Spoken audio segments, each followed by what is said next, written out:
네, 뉴스를 배달해 드립니다. YTN 뉴스라이더. 오늘 정치권 이슈 배달해 주실 두 분 모셨습니다.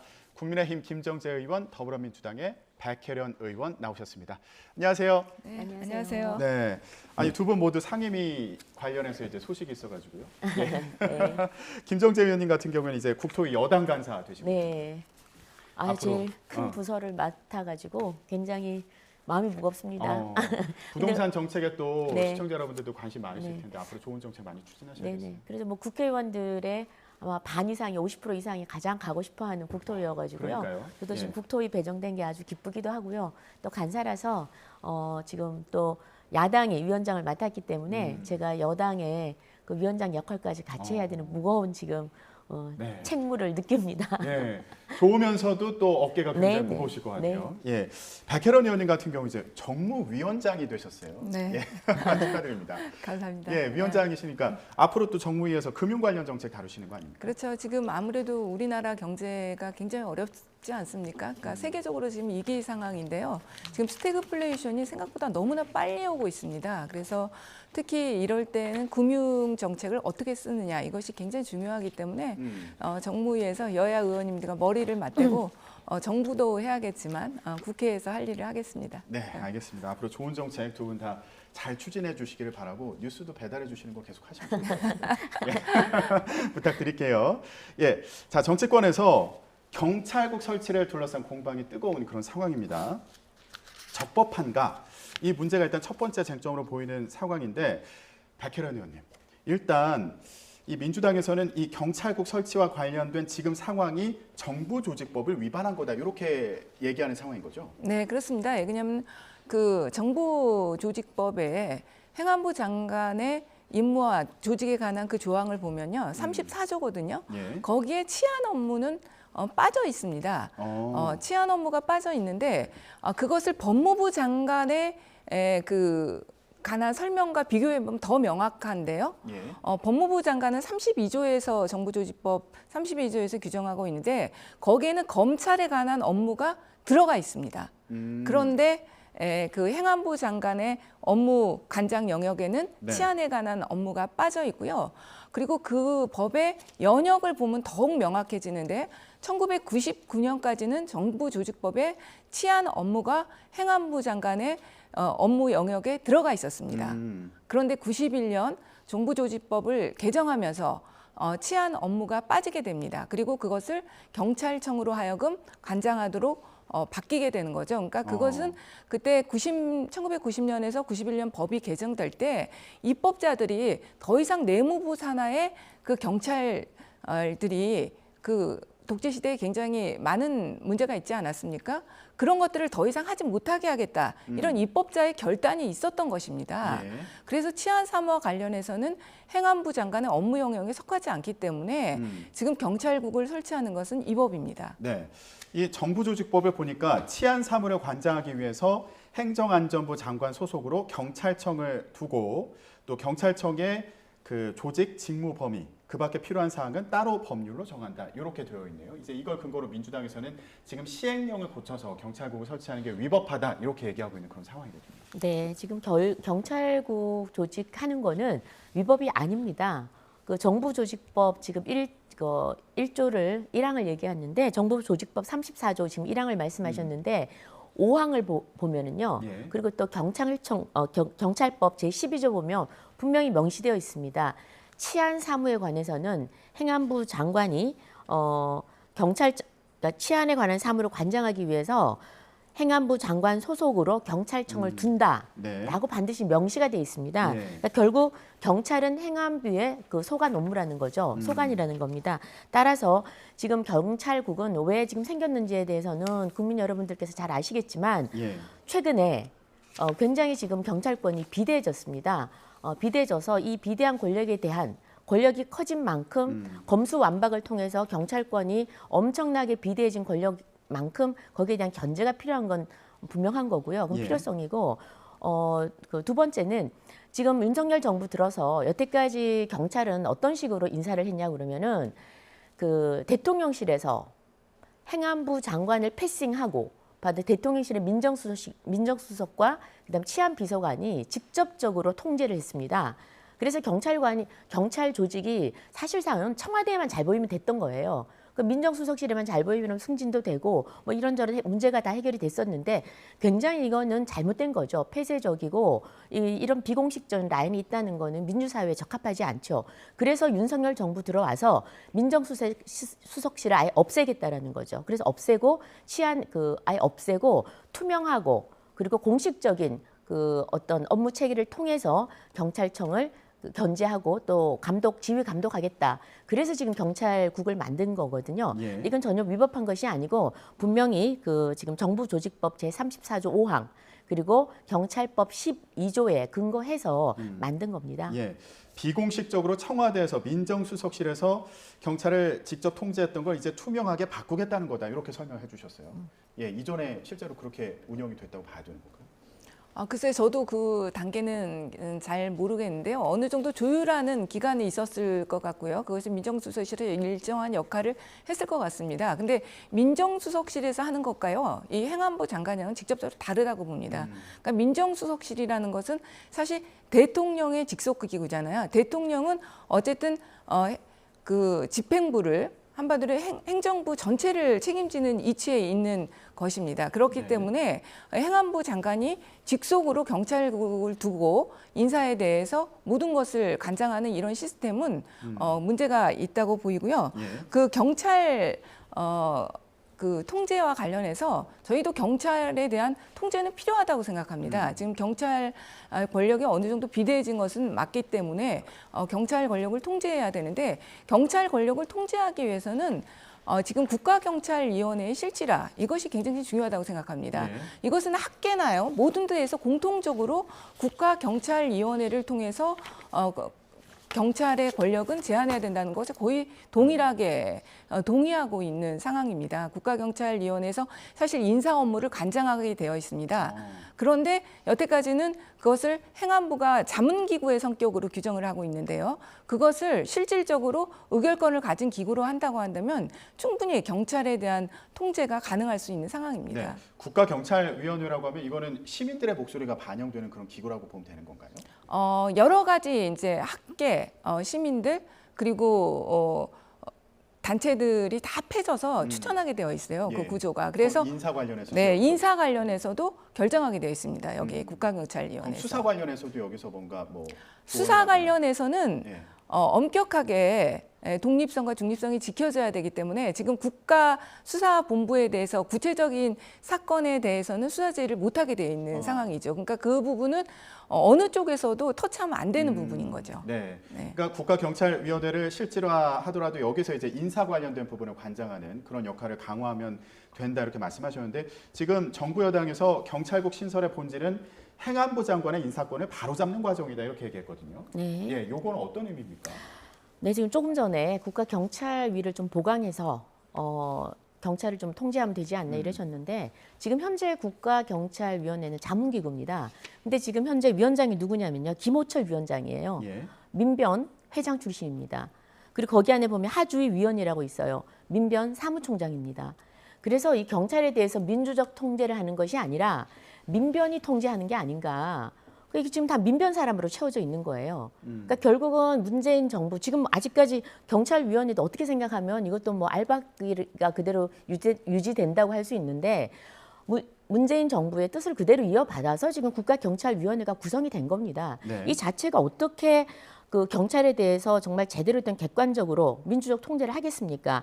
이런 거 잘못됐고요. 그랬기 때문에 문재인 정부 하에서 다들 아시겠지만 울산시장에 대해서도 민정수석실이 개입을 했었고 또 그 김경수 여론 조작 이 사건에 대해서도 청와대가 직접적으로 개입해서 경찰이 수사를 제대로 못한 이런 아주 나쁜 선례들이 있습니다. 그래서 이제는 민정수석실 아예 없애고 대통령의 입김이 작용이 안 되도록끔 하고 지금 현재 그 법에 따라서 헌법과 법률에 따라서 제대로 정비를 하자는 겁니다. 다들 아시겠지만 행정조직은 어떻습니까? 행정부의 수반이 대통령이 있고요. 그다음에 국무총리, 그다음 각부 장관을 통해서 행정조직이 움직여집니다. 그래서 지금 정상화시키자는 거죠. 그래서 이거 좀 음음한 거죠. 음음하고 뭐 뒷거래가 있는 이런 어떤 대통령실의 민정수석실 특히나 이 안에 있는 치안 비서관은 경찰청장보다도 더 높다라는 그런 게 아주 정설처럼 되어 있을 정도로 막강한 권력을 가졌었습니다. 근데 이런 걸 다 폐지하고 투명화시켜서 아까 말씀드린 대로 헌법과 법률에 따라서 지금 행안부 장관이 새로운 그 행정 업무를 할 수 있는, 그러니까 경찰청에 대해서 비대진 경찰청에 대해서 제대로 된 투명한 견제 수단인 또 행정 업무를 담당하는 그런 경찰국을 조직을 해서 제대로 일을 하자는 거죠. 예. 지금 현재 그 검찰도 법무부 산하에 검찰국이 있습니다. 그래서 행정 업무 또 인사 예산권을 다들 담당하고 있습니다. 그런 경찰국을 행안부 산하에도 만들자는 겁니다. 예. 자, 일단 울산시장 선거 개입 사건 관련해서는 지금 재판이 진행 중이니까 네, 그 네. 부분은 제가 말씀을 드리기로 하고요. 지금 인사 관련해서요. 경찰국의 인사 지원과를 신설을 하게 되는 건데 경찰이나 민주당에서는 이게 행안부 장관이 인사권을 갖게 되면 결국에 밑에 있는 경찰들이 행안부 장관의 눈치를 보게 되는 거 아니냐 이런 취지로 반발하고 있는 거 아닙니까? 사실 경찰만큼 인사에 목매는 조직이 없습니다. 어. 제가 국회에서 직전에 행정안전위원회를 했는데요. 사실 그렇게 많은 이제 어떻게 보면 인사청탁이랄까 그런 전화들을 많이 받은 적이 없습니다. 그러니까 굉장히 인사의 구조가 또 그렇습니다. 이 검찰하고는 좀 다른 구조입니다. 이게 총경으로 승진하는데 갑자기 굉장히 인사폭이 좁아지기 때문에 그건 인사 경쟁이 치열할 수밖에 없는 구조입니다. 예. 그런데 이상민 장관이 지금 어떤 분입니까? 다 누구나 지금 인정하듯이 윤석열 대통령의 최측근, 우상민 자동운인가요? 네. 반대인가요? 하여튼 그런 상황 아닙니까? 그 정도로 그 이상민 장관이 윤석열 대통령의 최측근으로 다 인지하고 있는 상황입니다. 예.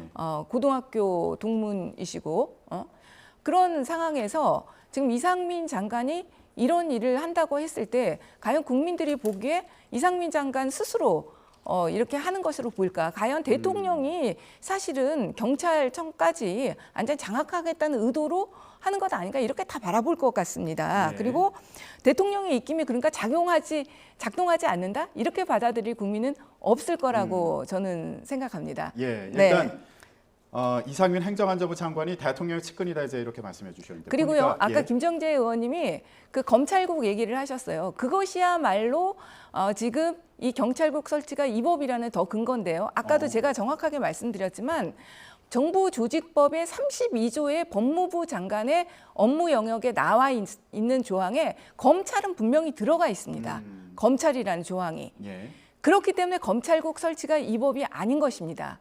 그러나 행안부 장관의 업무 영역인 34조 1항에는 치안 업무가 없습니다. 그렇기 때문에 경찰국 설치가 이 법인 것입니다. 근데 김 의원님 말씀 들어보면 네. 법안에 보면 행정안전부 장관 소속으로 경찰청을 둔다고 되어 그것은 있습니다. 법무부 반장하십니까? 장관 그 조항도 마찬가지예요. 법무부 장관에 관한 조항 32조에도 사망에 검사에 관한 사무는 검찰청에 둔다. 요 조항이 있습니다. 똑같이 그 법률 구조가 같습니다. 그러나 네. 1항에 법무부 장관은 검찰이라는 그 업무 영역이 분명히 들어가 있는데 반해서 행안부 장관은 1항에 그 업무 조항이 없습니다. 네. 그리고 아까 이제 백 의원님 말씀하려고 하셨던 게 우동훈 좌상민이군요. 예, 시중에 이런 반대론가 말도 있어요. 예, 떠돈다. 바뀐- 예, 측근이라서 우려된다. 이런 거 이제 강조하려고 말씀해 주신 거였고요. 자, 근데 이 경찰국 신설안이 다음 달 2일에 공포가 되는 거예요? 시행이 바로 그때 되는 겁니까, 의원님? 그럼 굉장히 빨리 진행이 되는 것 같은데. 네, 그 법적 절차는 다 거쳤고요. 뭐 다 아시다시피 입법 예고도 했었고, 뭐 입법 예고에 대해서도 뭐 짧다 그러는데 원래 직제 개편은 입법 예고를 예전에는 하지 않고 바로 했었습니다. 입법 그래요? 예고, 예. 그래서 국민의 뭐 권한이나 국민들과 직접적인 관련이 있는 것은 40일 입법 예고 기간 안에 하면 되는데 직제는 바로 했었어요. 그런데 이제 최근에 뭐 1, 2일 두는 거고 문재인 정부 때도 직제 개편은 거의 다 하루 이틀밖에 안 했었습니다. 예. 그래서 이번에 뭐 4일 정도 두고 했고 그다음 차관회의를 통과했고요. 이제 뭐 오늘인가요? 이제 지금 마지막 이제 국무회의만 통과되면은 예. 다음 달 초부터 바로 신설이 되는데 이게 겁을 낼 필요가 없는 것 같아요. 왜냐하면은 지금 다 아시겠지만 행안부 장관의 권한에 보면 그 총경 이상 지금 경찰서장이죠. 이번에 총경 이상 경찰 공무원의 임명 제청권이 명시되어 있습니다. 경찰법과 경찰공무원법에. 그래서 이 법에 임명 제청권이 명시되어 있기 때문에 이건 당연히 해야 되는 권한입니다. 근데 이걸 이제 어떤 방식을 통해서 할 건가인데 과거에는 이게 다 형해가 됐다는 거죠. 그러니까 행안부 장관 임명 제청권이 있지만 다 형식적인 것이고 결국은 아까 말씀하신 대로 경찰은 그 승진의 목을 맵니다. 그러니 청와대로 다 갈 수밖에 없죠. 민정수석실에서 다 하니까요. 그래서 근데 저는 이번에 왜 이렇게 집단 행동을 하고 반발을 하냐 했더니 투명화되는 게 사실 겁나는 겁니다. 이게 다시 경대 경찰대학 출신들이 이제 대부분 엘리트 출신들이 대부분인데 이 부분들께서 여태까지는 그냥 청와대 민정수석실하고 뭐 안에서 그냥 뒷거래를 뭐 했는지 아니면 어떤 방식으로 했는지 정확하게 모르겠지만 그런 식으로 하다가 이제 절차가 굉장히 이게 투명화되면서 다 드러나는 거죠. 그래서 저는 왠지 뭐 좀 뭐가 단계들이 많아지면서 결제 라인이 많아지니까 뭔가 복잡해지는 데 대한 불편함을 느끼는 것 같기도 합니다. 네. 지금 이 경찰국 신설안에서 또 큰 문제점이 하나가요. 절차적으로도 너무 부족했다는 겁니다. 이것이 사실 국민의 권리와 의무에 관한 조항이 아니라고 볼 수가 없습니다. 수사라는 파트가 가장 국민의 권리와 의무에 관련된 사항 아닙니까? 예. 그런데 단 4차례 회의를 통해서 공청회조차도 없이 이렇게 의결했다는 것은 굉장한 국민의 기본권에 대한 침해라고 볼 수밖에 없습니다. 그리고 경찰제도 개선 자문위원회에서 이렇게 이제 권고를 하는 형식으로 했는데요. 경찰제도 개선 자문위원회 구성 멤버를 보면 다 친검찰. 학계에서도 친검찰이라고 볼 수 없는 분들이 다 대부분이 참여를 하셔가지고 이렇게 결정을 했습니다. 그런 답을 이미 정해놓고 어떻게 보면 열었다고 볼 수밖에 없는 부분이 있고요. 저희가 이제 7월 5일 날에 그 경찰 장학저지 대책단에서 공청회를 열었었어요. 그때 정부도 부르고 여러 가지 단체 그리고 경찰 쪽도 부르고 학계도 부르고 했는데 대부분들이 다 경찰국 설치에 대해서 반대 입장입니다. 그리고 이석연 그 이명박 정부 시절에 이석연 법제처장 같은 경우도 명확하게 얘기하지 않습니까? 이거는 이원 이법이다. 네. 법을 바꾸지 않고는 경찰국 설치할 수 없다고 예. 정확하게 말하고 있는 상황입니다. 예. 의원님 같은 경우에 민주당의 경찰 장학 저지 대책단에 이제 속해서 네. 활동을 하시는 거잖아요. 근데 지금 보면 이게 결국에 시행령을 개정하는 거여서 국회에서 대응할 수 있는 방법이 있을까? 이것도 궁금하거든요. 어떤 방법이 있습니까? 일단은 국회법상에 보면은요, 이 법률안만이 아니라 시행령에 대해서도 이법 여부를 따질 수 있게 되어 있습니다. 그래서 저는 일단 행안위에서 네. 이제 국회가 정상화됐잖아요. 그러니까 행안위에서 이 시행령 개정안에 대해서도 이법 여부를 따져서 그것을 본회의에서 의결하면 다시 정부에 송부해서 재심의를 논의할 수 있게 할 수 있거든요. 그러니까 그런 절차를 좀 거치는 것이 필요하지 않을까 네. 이런 생각이 좀 들고요. 지금 이상민 장관에 대한 뭐 해임 건의안이나 탄핵 여부에 대해서도 논의들이 나오고 있었는데 그거는 이제 좀 더 이제 그 국민적인 어떤 성숙도를 보고서 결정해야 되겠지만 국회 차원에서는 그런 부분들도 나중에는 생각해 볼 수 있는 것 아닌가 이런 생각이 예. 듭니다. 지금 이상민 장관 같은 경우는 경찰서장 회의를 두고 쿠데타에 준한다 이런 식의 표현을 해서 또 논란이 되기도 했고 동시에 신설되는 경찰국은 치안본부와 다르다 이렇게 또 주장을 하기도 했습니다. 지금 발언이 논란이 되는 이제 측면도 있고요. 그리고 이 치안본부와 다르다고 하는데 이거 믿을 수 있냐 이제 이런 주장도 있는 상황이어서요. 치안본부랑은 다르죠. 지금 이게 경찰국이라는 게 무슨 경찰청을 없애거나 이게 아니에요. 경찰청 지금 행안부 안에 경찰이라는 지금 경찰청이라는 경찰 비대해진 권력 뭐 다 아시겠지만 검수완박 때문에 지금 수사권 검찰에서 갖고 있는 수사권을 지금 현재 부패와 경제 빼고는 지금 다 가져온 상태입니다. 그리고 작년 1월 달부터 검경 수사권이 조정이 돼서 수사 개시도 경찰이 마음대로 하고 그다음에 이제는 그 종료도 경찰이 합니다. 불송치 결정도 경찰이 하게 돼 있고요. 어마어마한 지금 권력을 가졌습니다. 그것뿐만 아니라 우리 보통 국민들과 관련된 모든 민생, 치안, 교통, 정보 모든 이런 권력을 지금 가진 거대 권력 집단, 공룡 권력 집단이 됐습니다. 여기에 대해서는 당연히 견제해야 되는 수단이 있어야 되는 거고요. 지휘 감독해야 되는 그런 어떤 실이 필요한 겁니다. 더더욱이나 지금 민정수석실을 없앴기 때문에 필요하다는 겁니다. 자, 그러면 필요성은 인정이 됐고요. 이게 지금 법적으로 아무 문제가 없습니다. 그 정부조직법 34조 5항에 의해서 충분히 행안부 그 장관의 그 소속으로 경찰청을 두기 때문에 충분히 가능하고요. 그다음에 대통령령이나 부령을 제정할 수 있는 헌법 제95조에 행안부 장관은 대통령령이나 부령을 제정할 수 있는 개정할 권한이 있습니다. 따라서 이런 그 경찰국 조직은 당연히 대통령령으로 만들 수 있고요. 우리가 상식적으로 그냥 행정 업무를 하기 위해서 국을 하나 설치하는 겁니다. 인원도 15명밖에 되지 않습니다. 그래서 경찰국장 1명과 15명밖에 되지 않는데 그중에 80%가 또 경찰 출신으로 채우려고 합니다. 그러니 이것은 그냥 단순히 행정 업무를 하고 인사 예산권을 담당하는 당연히 있어야 될 조직이고 필요한 조직, 필요 최소한의 조직이라고 생각을 하고요. 국민들이 좀 이런 걸 좀 알아주셨으면 좋겠습니다. 시행령이 이제 나오더라도 이게 적합한지에 대해서 국회에서 이제 심의를 할 수 있다. 아까 그렇게 설명을 해주셨고요. 그럼 그런 계획을 갖고 계신 상황인가요? 지금 우리 더불어민주당에서 지금 경찰 장악 저지 대책단으로만 활동했는데 지금 상황이 훨씬 더 심각해졌기 때문에 지금 특별위원회로 이제 격상이 될 것 같습니다. 더 많은 위원들도 참석을 하시고 이제 행안이 또 중심으로 돼서 하기 때문에 거기에서 이제 추가적인 대책들은 더 구체적으로 논의가 될 것이라고 생각되고요. 그리고 경찰 통제와 관련해서요. 경찰 통제는 기본적으로 이제 수사와 치안 파트가 있지 않습니까? 지금 김정재 의원님이 주로 얘기한 건 수사 파트인데요. 수사에 대한 통제는 기본적으로 검찰과 법원을 통해서 하는 겁니다. 그런 그 시스템은 우리나라가 이미 잘 되어 있는 시스템이기 때문에 그렇게 걱정할 필요가 없다고 말씀드리겠고요. 그다음 시행령에서 또 한 가지 문제되는 점을 제가 지적한다면은 시행령에서 이 경찰국 설치만 있는 것이 아니라 결국은 경찰청장을 행안부 장관이 지휘한다는 그런 조항이 지금 들어가 있습니다. 그래서 더 큰 문제인데 결국은 이 의미가 무엇일까?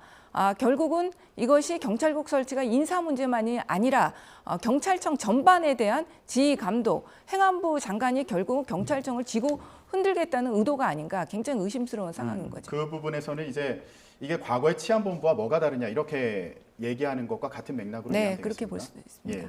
그러면 지금 김정재 의원님 말씀하신 걸 보면은 경찰의 권한이 어쨌든 세지니까 요거를 견제할 수 있는 뭔가 보완책이 있어야 되는 거 아니냐 이런 주장은 계속 나오고 있거든요. 근데 의원님 같은 경우는 이게 검찰과 법원을 통해서 수사의 경우에 수사의 경우는 그렇게 이루어질 수 있고요. 전반적인 아까 그 인사의 문제라든지 이 권한 자체에 대한 통제 이런 부분 민주적 통제 부분은 국가경찰위원회의 실질화를 통해서 할 수 있다고 아까 말씀드렸잖아요. 그 부분이 제일 핵심이고요. 그다음에 자치경찰제를 더 활성화시켜야 됩니다. 그래서 권한을 분산시키는 조치 이런 것들을 통해서 경찰 권력을 통제하는 것이 민주적인 사회에서 맞는 시스템입니다. 근데 아까 김정재 의원님 말씀 중에 인사 관련해서 이제 아까 의원님도 경찰이 인사 관련해서 많이 신경 쓴다고 하셨잖아요. 근데 그 과정이 좀 투명해지는 걸 두려워하는 거 아니냐 또 이렇게 지적을 하셨는데 이 부분에 대해서 좀 입장 있으신가요? 오히려 지금 투명해진다고 해가지고 그동안에 사실 경찰 인사에 대해서 그렇게 문제 제기가 없었지 않습니까?